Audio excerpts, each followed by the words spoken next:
Hi everyone. Well, now that the fitna furore has died down somewhat, it's interesting to see how many people are condemning the film and how few people are condemning the thuggish intimidation that forced LiveLeak to remove it. What happened to all those people who keep telling us, I don't agree with what you say, but I'll defend your right to say it? Where have they all gone? Maybe they're on vacation. No shortage of politicians, however, lining up to accuse the film of falsely equating Islam with violence, which is a bit like falsely equating Walt Disney with Mickey Mouse. I'm sure anyone who follows the news would also equate Islam with violence. I know I certainly do, because anytime anybody criticizes Islam, they're usually threatened with violence. Islam without violence is like an egg-free omelette.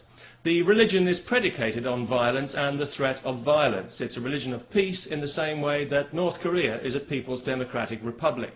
But we're not allowed to say that, because if we do, we'll be threatened with violence. When the film was actually removed under threat of violence, some Muslims actually had the nerve to congratulate LiveLeak for promoting tolerance on the internet. I tell you, whenever I think about this stuff now, I feel like I'm in a hall of mirrors, don't you? To be fair, Dutch Muslims do deserve some praise because they could have reacted violently and probably got away with it. We all know that. So all credit to them for not exploiting the situation.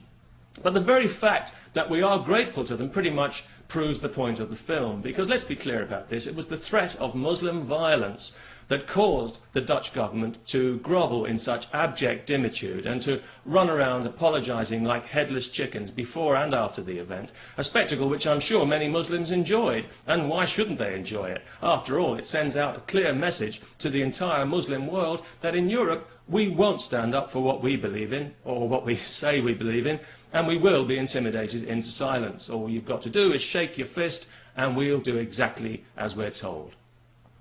So Islam in Europe now enjoys the best of all possible worlds. It's a religion when it wants to be, it's a culture when it wants to be, and it's a race when it wants to be. It gets full rights on all three counts, demanding and getting respect wherever it goes, while giving absolutely none. Hence, we were treated recently to the spectacle of the Swiss foreign minister degrading herself and her country by putting on a headscarf before she was allowed to meet the homicidal leadership of Iran, in a cheap betrayal of all the brave women who've been murdered by these violent criminals in the name of Islam.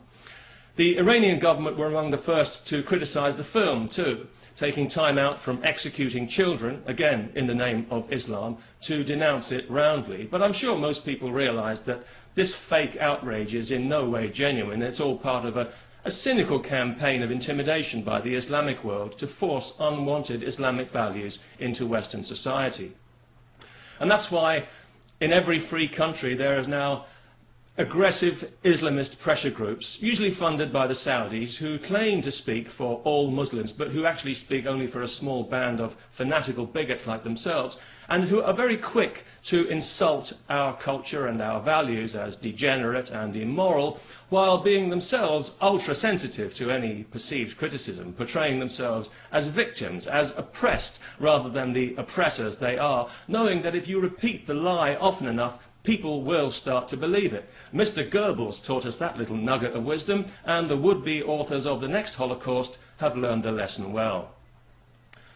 Now, luckily for me, I don't get insulted easily on a personal level, not even at being called a racist cuffer, as some idiot called me recently. But when somebody attacks my culture, well, that's a little different, because that's an assault on my values. It diminishes my sense of self-worth. I believe it violates my human rights, and I think it should be prosecuted as a hate crime. It's irrational, it's paranoid, and really, I think there's only one word to describe it, and that is civilization phobia.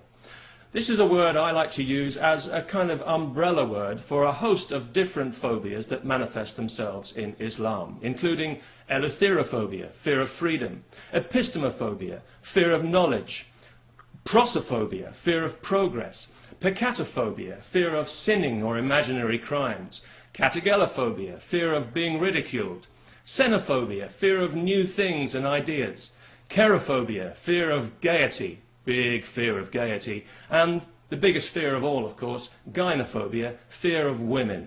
Islam is terrified of women. And that's why all over the internet you'll find clips from Arab television where, along with all the rampant Jew-hating and other propaganda aimed at turning children into murderers, you'll find clerics calmly explaining under what circumstances a man may beat his wife in the religion of peace. That's right, a man may beat his wife. And they wonder why we don't want this stuff in Europe. If you lay a violent hand on a woman, you're not a man, you're an animal. And I don't care how many so-called scholars tell you that cowardly brutality is the will of God. Chances are you've never been on the receiving end of the kind of punishment you like to dish out so freely. So I hope the Hindus have it right, because if there's any justice, you will be reincarnated as a female homosexual Jew. And then you'll find out what a pain it is having to deal with violent, primitive dickheads like you. You know, when I was growing up, I never thought I would be ashamed to live in the 21st century. I thought it was going to be a new golden age, the space age, an age of knowledge and discovery. We'd have shaken off the shackles of superstition by now, surely. We'd had the technology to reach for the stars, maybe even create paradise right here on Earth. I remember looking forward to it.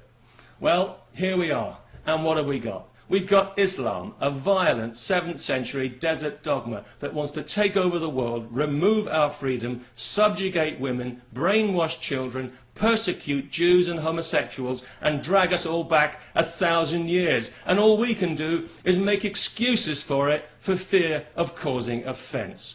We really are pathetic, aren't we? You know, I think people living 500 years from now will look back on this period of history and they'll laugh at us. Well, wouldn't you? Peace.